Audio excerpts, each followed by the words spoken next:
নমস্কাৰ, মই ৰাকেশ দাস। আজি অতি দুখেৰে মই কথাখিনি আপোনালোকৰ আগত ক'ব বিচাৰিছো। কোনোবাই যদি ভাল পায় ভাল পাওক, কোনোবাই বেয়া পালেও মোৰ ক'বলগীয়া একো নাই। আজি মোৰ মনৰ কথাখিনি মই আপোনালোকৰ আগত ক'ম। মই এজন ভাৰতীয় জনতা পাৰ্টিৰ কাৰ্যকৰ্তা, শোণিতপুৰ জিলাৰ প্ৰাক্তন সভাপতি যুৱ মৰ্চাৰ আৰু বৰ্তমান ৰাজ্যিক সদস্য। কিন্তু আজি মই অপমানিত হৈছো, ৰাস্তাত অপমানিত হ'বলগীয়া হৈছে। কাৰণটো হ'ল টুল টেক্স। মই টুল গেটত আজি পইচা দিব পৰা নাই। মোৰ মানে পইচা অলপ কমেই আছিল, সঁচা কথা যিটো পইচা অলপ কম আছিল। তেতিয়াহ'লে মই কি কৰো, ধৰক মোৰ যি পাৰ্টিৰ আই কাৰ্ডখন আছে শোণিতপুৰ জিলা যুৱ মৰ্চাৰ আৰু ৰাজ্যিক যি এক্সিকিউটিভ সভাত আমাক যি আই কাৰ্ডখন দিয়ে মোৰ গাড়ীত আছিল, মই দেখুৱাইছো। তাৰপিছত তেখেতসকলে ক'লে লগে লগে যিটো উত্তৰ দিলে যে যুৱ মৰ্চা কোনো মৰ্চাৰ এলাও নাই, কেৱল মূল সমিতিৰ কাৰ্যকৰ্তাৰ এলাও আছে, এনেকুৱা ধৰণৰ কথাখিনি ক'লে। মোৰ এনেকুৱা খং উঠিছে, ভাই দিনে নিশাই পাৰ্টিৰ কাৰণে কাম কৰি আছো, মৰ্চাই কি কাম নকৰে নেকি? কি কথা ক'ব আহে হে আপোনালোকে? এই কথাখিনি মই বাৰম্বাৰ মই ৰাজ্যিক সভাপতি মহোদয়কো জনাইছো যে আমি দূৰ দূৰণিৰ পৰা, আমি তেজপুৰৰ পৰা আহো, তেজপুৰৰ পৰা আহিলে ৩,০০০ টকাৰ তেল লাগে, তাৰ উপৰিও টুল টেক্স, কেনেকে পাৰ্টিৰ কাম কৰিম? প্ৰভাৰী গ'লে ইমান দূৰত আমি যাওঁ, ইমান কষ্ট হয়, কম কষ্ট হয় নেকি? বছৰত এটা কাম মন্ত্ৰী মিনিষ্টাৰ বিধায়কৰ পৰা এটা কাম নাপাওঁ, বিচাৰি বিচাৰি ভাগৰি যাওঁ।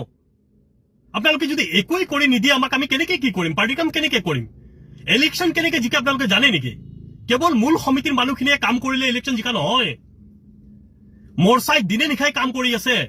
আৰু আজি যিটো উত্তৰ শুনিলো মই, যে মূল সমিতিৰ মানুহখিনিৰ আৰু হয়ও হয়, ডাঙৰ ডাঙৰ যিখিনি ইনোভা যায়, যিখিনি ডাঙৰ ডাঙৰ স্কৰপিঅ যায়, এইখিনি মোৰতো ইমান ডাঙৰ গাড়ী নাই নহয়।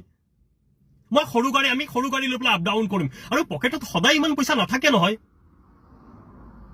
মই সমগ্ৰ অসমত যিমান যুৱ মৰ্চাৰ কাৰ্যকৰ্তা আছে, মই সকলোকে বিনম্ৰতাৰে মই আহ্বান জনাব বিচাৰিছো, এই টুল টেক্স কেইটাত আমিও প্ৰতিবাদ কৰিম। কাৰণ এতিয়া ভাগৰি গৈছো, আৰু আহোঁতে পইচা দিব লাগে, যাওঁতে পইচা দিব লাগে। এতিয়া আৰু আমাৰ কোনো ধৰণৰ এতিয়া মৰ্চা বুলি ক'লে মানে কোনো কামৰে নহয়। আৰে যিমান মানে মিটিং সভা সমিতি হ'ব, ফ্লেগিং আমি কৰিব লাগে, আমাৰ ল'ৰা ছোৱালীখিনি কষ্ট কৰিব লাগে, বিধায়কৰ ওচৰত গ'লে সন্মান নাপায়, মন্ত্ৰীৰ ওচৰত গ'লে সন্মান নাপায়, এইবিলাক কথা হ'ল নেকি? আৰু কিমান দিন সহ্য কৰা হ'ব কথাখিনি? যোনে পাৰ্টি যেনেকুৱা ইনষ্ট্ৰাকশ্যন দিয়ে আমি সেনেকেই কাম কৰো। কিমান দুখীয়া ঘৰৰ পৰা ল'ৰা ছোৱালী বিলং মানে হৈ আছে বা কাম কৰি আছে, আপোনালোকে এইবিলাক অনুভৱ কৰিব পাৰেনে? মানুহে নোখোৱাকে পাৰ্টিৰ কাৰণে কাম কৰি আছে। আপোনালোকে কেৱল ইলেকশ্যন জিকাৰ পিছত বাহ লয়, কিন্তু বুথৰ কাৰ্যকৰ্তাই যে মানে তেখেতসকলে কিমান কষ্ট দিনে নিশাই বুথত কৰিবলগীয়া হৈছে, মৰ্চাৰ মানুহখিনি কৰিবলগীয়া আছে, যিকোনো মৰ্চা। মই আপোনালোকক বিনম্ৰতাৰে অনুৰোধ কৰিব বিচাৰিছো, আপোনালোকে যদি বেয়া পায় মোক পাৰ্টিৰ পৰা উলিয়াই দিয়ক, মোৰ ক'বলগীয়া একো নাই। কিন্তু মানে কি, মই সকলো কাৰ্যকৰ্তাৰ কাৰণে মই কৈছো, কাৰণ মোৰ যেনেকুৱা কষ্ট হৈছে মই ভাবো সকলো কাৰ্যকৰ্তাৰে কষ্ট হৈ আছে। আৰু আটাইতকৈ বেয়া লাগিছে, আজিৰ পৰা এসপ্তাহ আগত এগৰাকী আমাৰ সক্ৰিয় কাৰ্যকৰ্তা মৌচুমী ভৰদ্বাজ, আমাৰ ৰাজ্যিক সদস্য, তাই ৰাজ্যিক দায়িত্বত আছে আমাৰ, কোনোবা এজন অসভ্য কাৰ্যকৰ্তাই তাইক বোলে বেয়া শব্দ দি অপমান কৰিছে, আৰু তাইক সকলো জ্যেষ্ঠ কাৰ্যকৰ্তাক জনাইছে, কিন্তু কোনো কাৰ্যকৰ্তাক তাই সেই বিষয়টোৰ ওপৰত কোনো ধৰণৰ একশ্যন লোৱা নাই। কিহৰ কাৰণে? আৰে আমিওতো জিলা চলাইছো না। মই যেতিয়া শোণিতপুৰ জিলা চলাইছো, আমাৰ কাৰ্যকৰ্তাৰ ওপৰত এটা শব্দও কোনে ক'ব পৰা নাছিল। যদি আপোনালোকে চলাব নোৱাৰে তেতিয়া কেনেকে চলাব? আৰু কাৰ্যকৰ্তাই যদি আমাৰ নিজৰ মাজতে সন্মান নাপায়, তেতিয়াহ'লে কেনেকে থাকিব কাৰ্যকৰ্তা?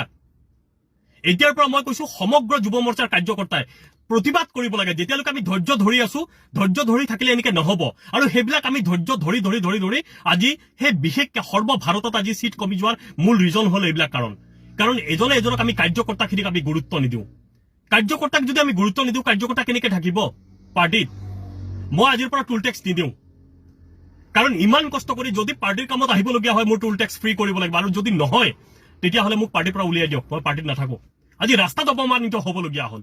মই মন্ত্ৰী মহোদয়ৰ কথা কৈছো, বিধায়কৰ মহোদয়ৰ কথা কৈছো, আই কাৰ্ড দেখুৱাইছো, তেখেতসকলে কয় আমি মন্ত্ৰী চন্ত্ৰী চিনি নাপাওঁ। আৰে আপোনালোকৰ লাজ নালাগিব পাৰে, মোৰ লাজ লাগিছে, মোৰ বেয়া লাগিছে। আজি এই কথাখিনি মই এনে কোৱা নাই, মই জানো মোৰ ওপৰত একশ্যন হ'ব, কিন্তু কি কৰিম? মই যেনেকে অপমানিত হৈছো, মই ভাবো গোটেই অসমত কাৰ্যকৰ্তা এনেকে অপমানিত হৈছে। আৰু আপোনালোকে ইনষ্ট্ৰাকশ্যন দিয়ক, মন্ত্ৰীকো ইনষ্ট্ৰাকশ্যন দিয়ক, বিধায়কক ইনষ্ট্ৰাকশ্যন দিয়ক, যিখিনি মানে দিনে নিশাই কাম কৰি আছে কাৰ্যকৰ্তাখিনিক, তেখেতসকলক বছৰত 2-3টা কাম দিব লাগিব। যদি কাম দিয়া নহয়, কেনেকে আমি চলিম? হেই, পাৰ্টিৰ কামত তেল ভৰিবলগীয়া হয়, টুল টেক্স দিবলগীয়া হয়, ইমান দূৰ দূৰ গোটেই অসমত। আজি মই ঢকুৱাখানাৰ প্ৰভাৰী হৈ আছো, তাতে যাবলগীয়া হয়, কেনেকে যাম? এবাৰ কথাখিনি আপোনালোকে ভাবিছেনে? যদি মোৰ কথাখিনি কোৱাত ভুল হৈছে, হয়তো মই উগ্ৰ সুৰত কৈছো, কিন্তু লাগিব আপোনাকো যদি ৰাস্তাত কোনোবাই অপমানিত কৰিব, এনেকে গাড়ী ৰখাই পেলাই, মোৰ পিছফালে মোটামুটি 10খনমান গাড়ী পেলাই পিছফালে লাইন লাগি আছে, তেখেতসকলক মোৰ বুজাওঁতে তাৰ পিছত মই এনেকে পাৰ হৈ আহিবলগীয়া হৈছে। তেখেতসকলে এনেকে অপমান কৰিছে যে মই এতিয়াতো ৰাস্তাত মাৰপিট কৰিব নোৱাৰো। মোৰোতো এটা সন্মানৰ কথা আছে বাৰম্বাৰ মই ৰিকুৱেষ্ট কৰিছো যে মন্ত্ৰীৰ কথা কৈছো কোনো ধৰণৰ আৰু ৰাজ্যিক সভাপতি যুৱ মৰ্চাৰ সভাপতিকো মই জনাইছিলো কথাটো কিন্তু কথাখিনি ইমান গুৰুত্ব নহয় আমি যুৱ মৰ্চাৰ কাৰ্যকৰ্তা না হেনেকে হলে কিন্তু পাৰ্টিত কাৰ্যকৰ্তা নাথাকে মই আজিয়ে কৈ দিলো আৰু মই জানো মোৰ ওপৰত একশ্যন হ'ব দিয়ক ৰাস্তাত তো অপমান নহম না ভুল হলে মোক ক্ষমা কৰিব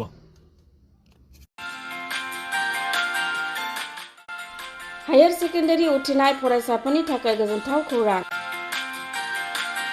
BA सेथि सेमिस्टारनि थाखाय गोविन्द बसुमतारी कलेजाव मुं थिसननाया सोलिगासिनो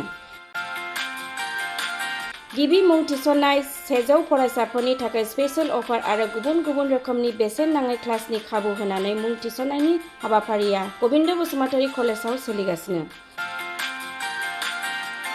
फरायसाफ्रा गावनि गोसो बायदि साबजेक्टफोरखौ सायख'नानै लानो हागोन लोगोसे basic computer class self defence spoken English class बायदि खाबुफोरखौ फरायसाफ्रा बेसेन नाङाजासे लानो हागोन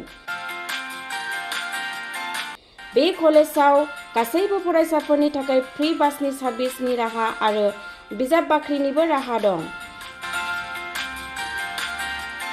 आरो बे खेबनिफ्राय भिउ सेन्टार अदेबानि एग्जाम सेन्टार महरै फरायसाफ्रा गोविन्द बसुमतारी कलेजावनो आनजाद होनो हागोन गोविन्द बसुमतारी कलेजाव एसेल' बेसेनावनो मुं थिसननानै कलेजनि राहानि खाबुफोरखौ लानो हागोन रोखायै मिथिनो थाखाय फारियै होनाय जानबुं नाम्बाराव कन्टेक्ट खालामनो हागोन